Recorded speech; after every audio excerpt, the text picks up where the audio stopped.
Hello, everyone, and welcome back. My name is Cillian Nolan. I'm the Director of Policy for JPAL Europe. And I'm here in place of Anna Schrumpf, our Executive Director, who unfortunately could not join us this week and is very disappointed that she couldn't be here. But I just wanted to give a few words of introduction to our afternoon panel. First, just to let you know about a small change in the program. So Spanish Minister of Inclusion, Social Security and Migration, José Luis Escrivá, is a little bit delayed in arriving. His plane was delayed today, so his intervention will be coming slightly later in the afternoon. We'll proceed to the first panel, and then we'll have a coffee break at 3:30. And when we come back from that coffee break, the minister will offer his address. So this morning you heard about different facets of our research and other activities in France in particular. But of course at JPAL Europe, we are engaged in research, training, policy advice across the continent, from the UK to Uzbekistan, where we're trying to launch new research, and from Spain to Norway.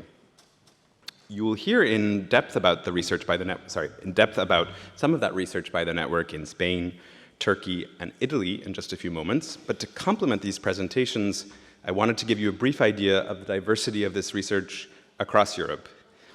Here you see about 100 dots that represent different randomized evaluations that are either underway or have been completed. But just quickly to pick a few and to tell you what they represent. One recent example of the kind of research we would like to do more of is a multi-site randomized evaluation in Greece, Spain, and France. So looking at the same program in different parts of Europe, in which affiliated researchers Marc Gergon, Eric Morin, and co-authors evaluated the impact of a European civic education program on values and on learning outcomes.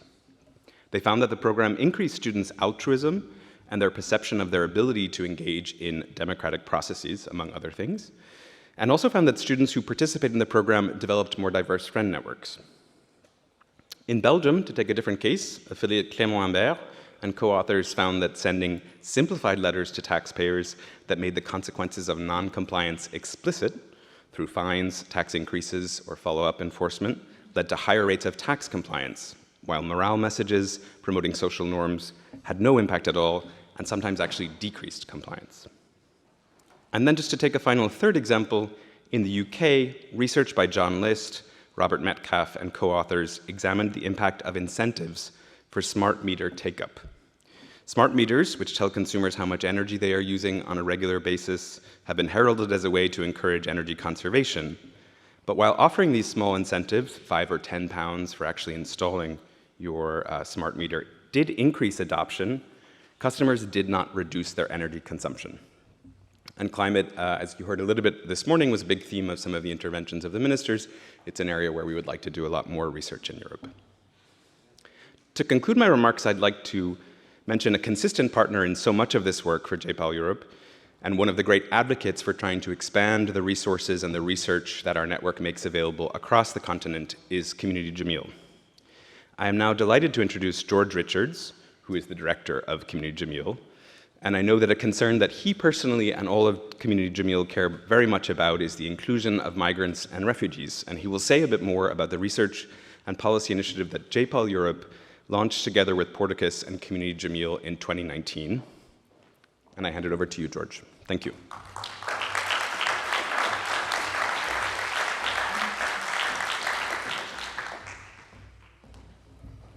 Thank you, Cillian. Professor Duflo, distinguished guests, ladies and gentlemen, thank you very much for having me to speak in this august hall. First, I'd like to apologize for missing some of the morning session. As I'm sure everybody's aware, there's the also parallel summit for a new global financing pact. And so I'm trussed up like Turkey with lanyards, having been at the Palais Brongniart and the ESII, but now finally find myself here in the Collège de France, in what feels like an oasis of calm from the fierce discussions elsewhere. Whereas at the summit, there are millions of ideas and ways of doing things, and here there's a singular clarity of vision and of purpose. There is a clarity of thought, dare I say even a simplicity, about understanding and scaling up what works in so many different fields, including in the field of social inclusion. As Cillian mentioned, Community Jameel is a long-standing supporter and partner of the work of JPAL. We like to say the J in JPAL. And from early catalytic support for the team to seeding funding for new offices and new initiatives around the world. But in around 2015, 2016, at a time when in Europe there was a tumultuous debate about the inclusion of migrants and refugees, as in some places there continues to be, we turned to JPAL, as we have done so often before and continue to do, to ask what should Community Jameel be doing to help address this challenge.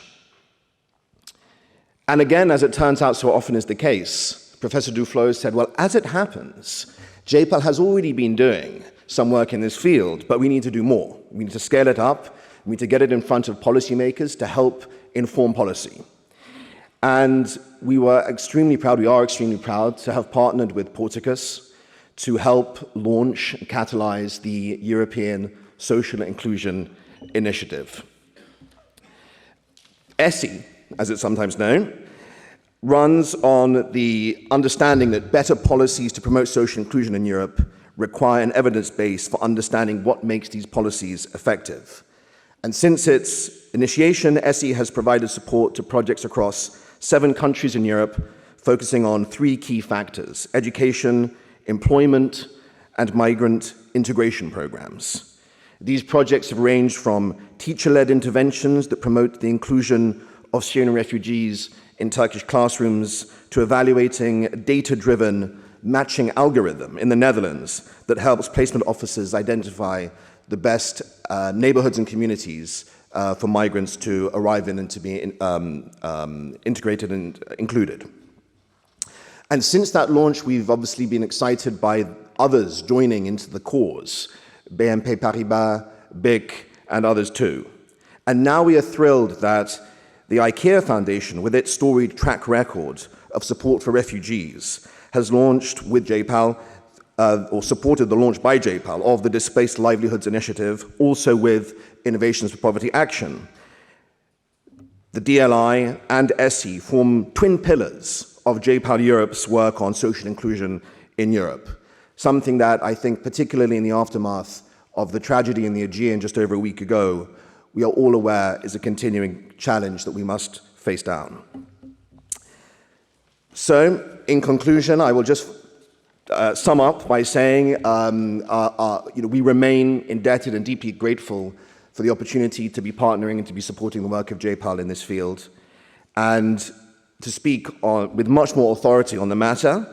You will shortly be hearing from 3 professors linked to the ESII program: Julia Allen from the European University Institute, Luc Bergel from Paris School of Economics, and Eliana La Ferrara from the Kennedy School at Harvard. Thank you.